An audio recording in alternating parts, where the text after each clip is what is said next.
हातकणंगले तालुक्यातील वाठार तर्फ वडगावमधील गायरान गट क्रमांक 113 ब क्षेत्रामधील जमीन मिळावी असा अर्ज अंबपमधील श्री बाळासाहेब माने शिक्षण प्रसारक मंडळानं ग्रामपंचायतीकडे केला होता. मात्र ग्रामपंचायतीने हा अर्ज फेटाळला.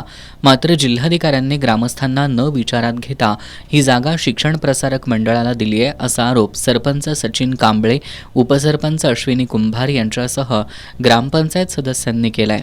या प्रकरणात भाडेपट्टा आदेशाची सर्व बोगस कागदपत्र आणि दबावतंत्राचा वापर करून अधिकाऱ्यांना हाताशी धरून बनवली आहेत.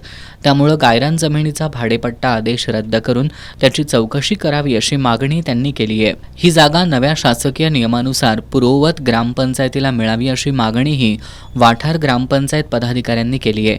सरपंच कांबळे यांनी जिल्हाधिकाऱ्यांसह शासकीय यंत्रणेच्या कारभाराबद्दल सवाल उपस्थित करत त्यांनी 15 ऑगस्टपासून वाठार ग्रामपंचायतीसमोर साखळी उपोषण करण्याचा इशारा दिलाय.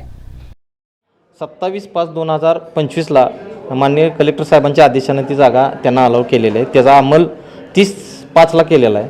तर हे आमच्या निदर्शनास आल्यानंतर हे ग्रामपंचायतमध्ये आम्ही गावसभा घेऊन त्याच्यानंतर ते सगळा विषय मांडणी केले असता गावाच्या वतीनं आम्ही ह्या जागेसंदर्भात जे काय आंदोलन करायचं आहे ते करण्यासाठी आम्ही सर्व तयार आहे. आणि त्या आदेशाची 11 तारखेला आम्ही त्या आदेशाची होळी करून 15 ऑगस्ट दिवशी 15 ऑगस्टला झेंडावंदन झाल्यानंतर साखळी उपोषण ग्रामपंचायत दारातच आम्ही बसत आहे.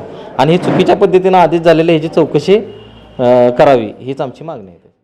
पत्रकार परिषदेला ग्रामपंचायत सदस्य सुहास पाटील, सचिन कुंभार, रुक्साना नदाफ, रेश्मा शिंदे, राजहंस भुजिंगे, नारायण कुंभार, विनायक पाटील, जावेद कुरणे आदी उपस्थित होते.